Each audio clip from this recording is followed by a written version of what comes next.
People. Hope we're doing well today.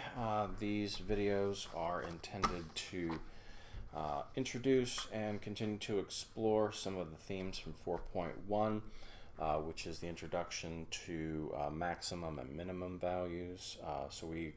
On the 2 days we looked at it in class. On the first day we talked primarily about critical values and how they come from the first derivative, and we also talked about finding the maximum and minimum values on a closed interval on our second day of discussing this. But we're just going to start from scratch, and this will be a lot of what we talked about in class, but hopefully we'll reinforce it.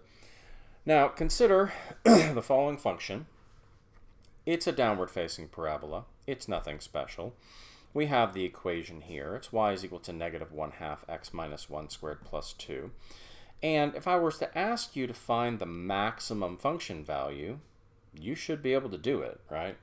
The maximum function value occurs at the vertex. And we used this logic when you did quadratic word problems, right? When you found a model and it said something like, Marie works at the cookie stand in the mall. When she sells when she charges $1 per cookie, she can sell 100 cookies. But every time she increases the price of the cookie by 10 cents, she sells 2 fewer cookies. Maximize the profits, right? Or something similar to that. And they were based upon you were able to model them using a quadratic. You could then take the quadratic and turn it into vertex form, and the maximum sat right out here as the y-coordinate. The maximum occurs at x is equal to 1, but the maximum is 2. Well, when you get beyond quadratics and you're given something like this, obviously the whole vertex form thing is not going to work for us, okay? This is a quartic function. I've given you the equation right down here, and I've left it in factored form so that you can make sense out of it. Obviously, the x plus 3 gives you this 0 right here, the x gives you this 0 right here, and the x minus 2 squared gives you this 0 of tangency because of the multiplicity. It's fourth degree, it's facing downward because of the negative leading coefficient, right? But in order to find the maximum, which of course you identify over here, and to find these other minimum and maximum values, although not absolute, we're going to need our calculus. Okay, we're going to need our derivative.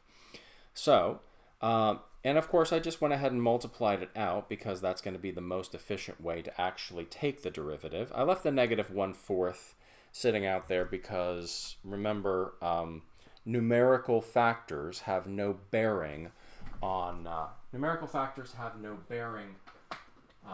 zeros, right? And so let's go ahead and let's do a little work on this function. Now, if we're asked to take the derivative, okay, we wind up with x to the 4th becomes 4x cubed. X cubed becomes 3x squared, 8x squared becomes 16x, and 12x becomes 12.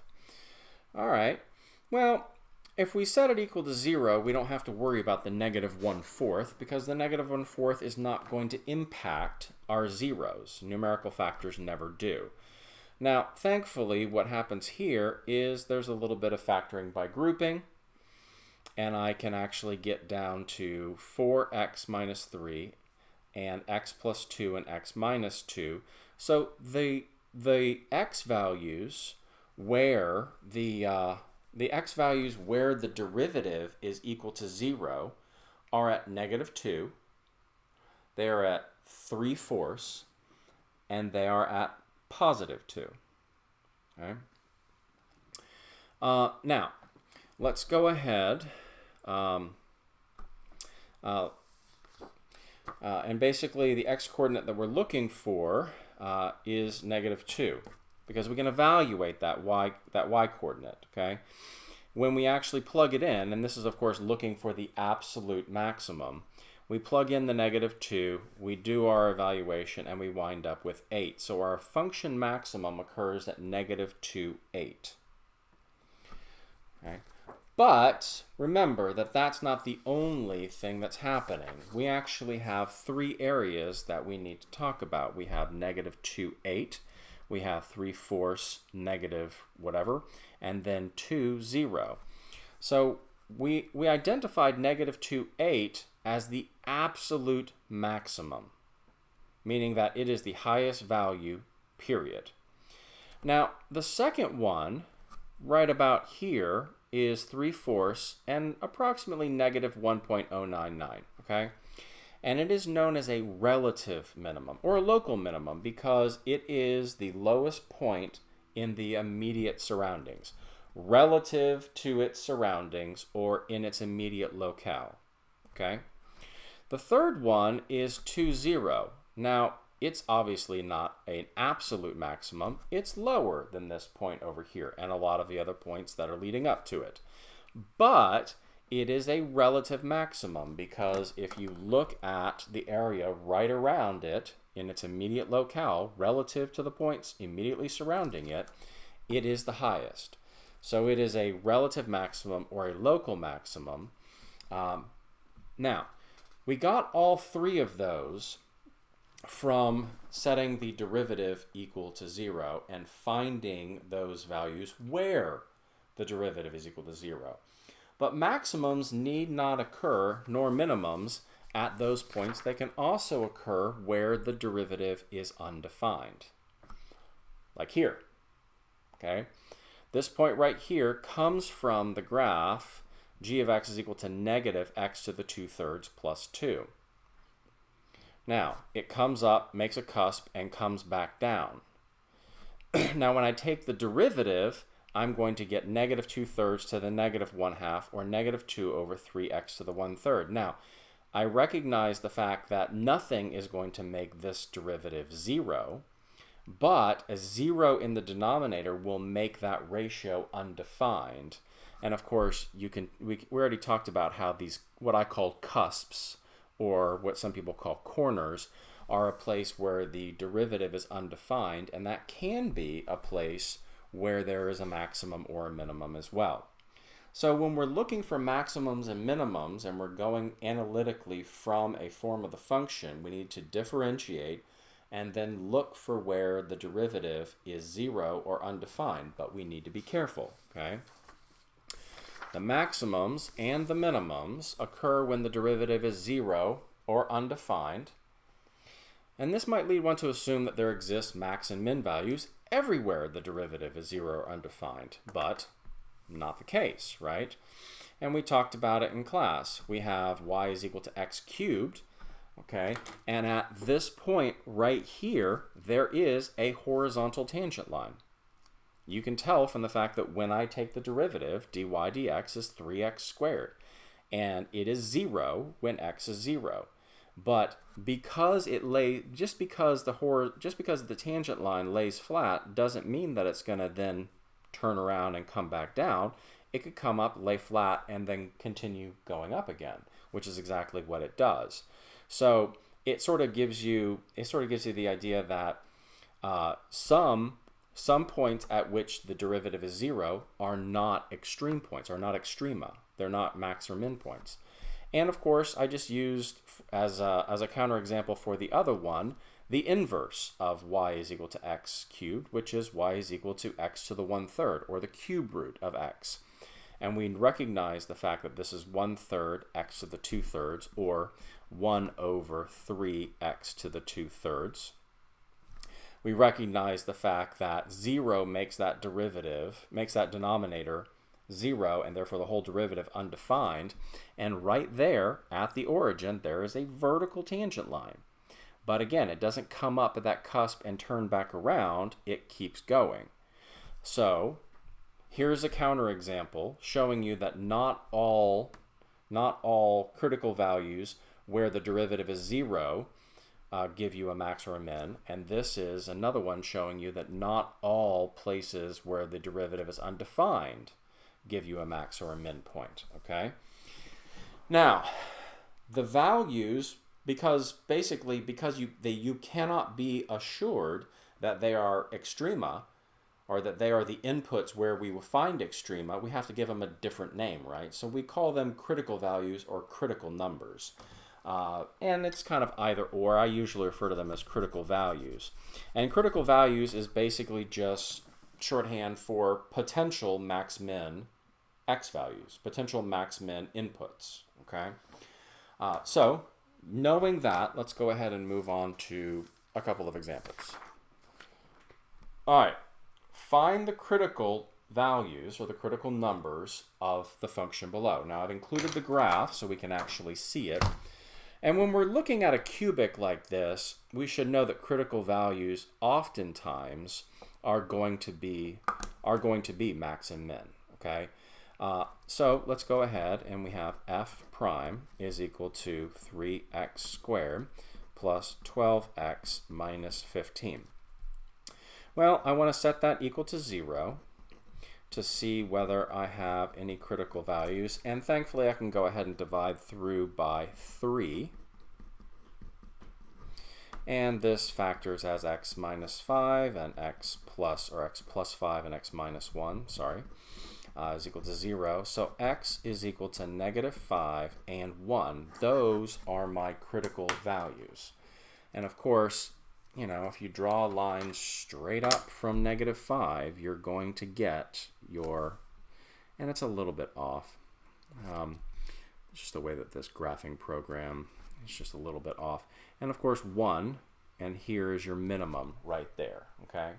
But close enough for our purposes, the imperfections of the graphing program notwithstanding. So, but we have not necessarily said, now if we didn't know the graph, and we actually didn't even know the function, and we were merely told a function has critical values at negative 5 and 1, what can be said about their maxes and mins? You'd say, well, there might be max and min points at negative 5 and 1, but I need more information, okay?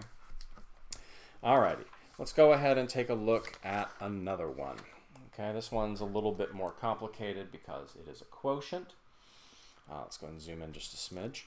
Now, let's go ahead and take the derivative. So we have g prime of x, and it's a quotient, so we're going to start with the denominator times the derivative of the numerator, derivative of the denominator times the numerator, all of that over the denominator squared. Now, in the numerator, this is x squared plus 4 minus 2x squared plus 2x, being careful to distribute the negative along with that 2x to that negative 1, over x squared plus 4 squared, and that's going to be negative x squared plus 2x plus 4, x squared plus 4 squared, or in this numerator, it's going to be x squared minus 2x minus 4. Now that, of course, does not factor, but you can figure it out pretty easily, right? If we went ahead and set that equal to 0, x squared minus 2x minus 4 is equal to 0, it shouldn't be too taxing to basically talk about completing the square. That's x minus 1 squared is equal to 5, or x is equal to 1 plus or minus root 5. Of course, 1 plus root 5. Now, root 5 is about 2.2, so that is approximately 3.2, or 1 minus 2.2, which is negative 1.2. And, of course, we see that up here on the graph, right? 3.2 is going to be right about, I'll go ahead and mark it in a colored pen, so going to be right about there, and at negative 1.2 it's right about there. Okay, now we happen to know, because we're looking at the graph, that those are indeed max and min points, and I provided the graph just so we could visualize it, but if you're asked for the critical values, either an estimate or the exact values, this is what you would give. And like I said, when we move on to 4.3, we'll learn how the official method for evaluating these and justifying our decision as to whether they represent extreme points or not, okay? But for our purposes right now, we're not really caring about that. We're merely trying to We're merely trying to find the critical values, and we'll learn how to take another step when we get to 4.3. Now we got 2 more problems of this variety. Let's just find the critical values of these 2, and then we shall move on. Now, this, of course, is f prime of x, 4 minus x to the 1/2. Now, the derivative of a constant is, of course, 0. So we're really interested in the derivative of x to the 1/2. The negative comes along for the ride, and I'm left with -1 over 2 root x. Now, what I need from here is I need to know that the critical values is either where this is 0, it's never going to be 0, or where it's undefined. And x is equal to 0, okay?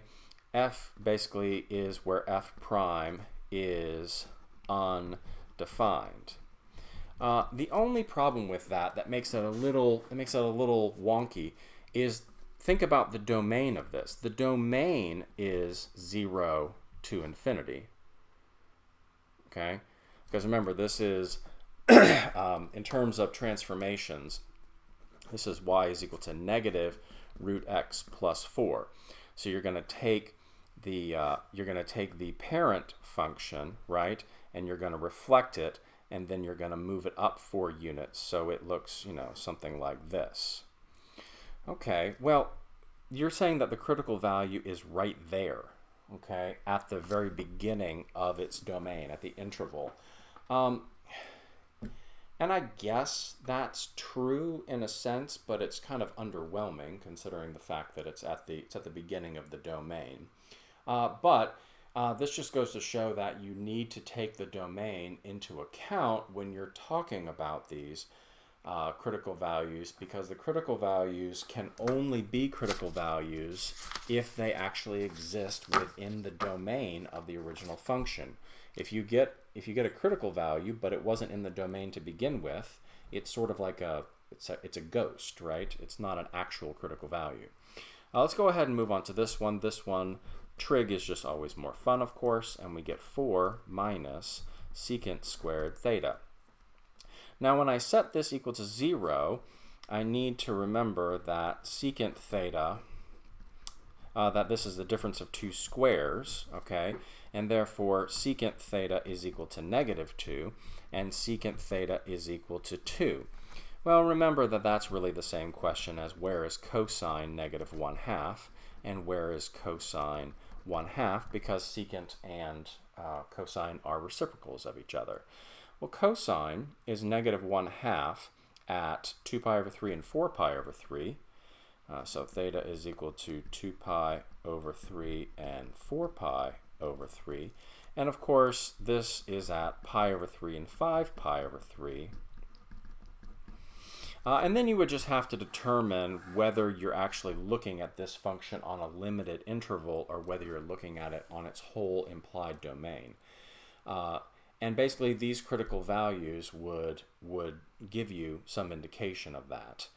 They would give me some indication as to whether these are the only critical values or whether it's plus 2 pi or plus pi n or whatever. Okay, because it's trig and because it's periodic, you would have to make allowances for that. So that brings us to the end of our discussion of critical values, how to find them, how to check them against the original domain.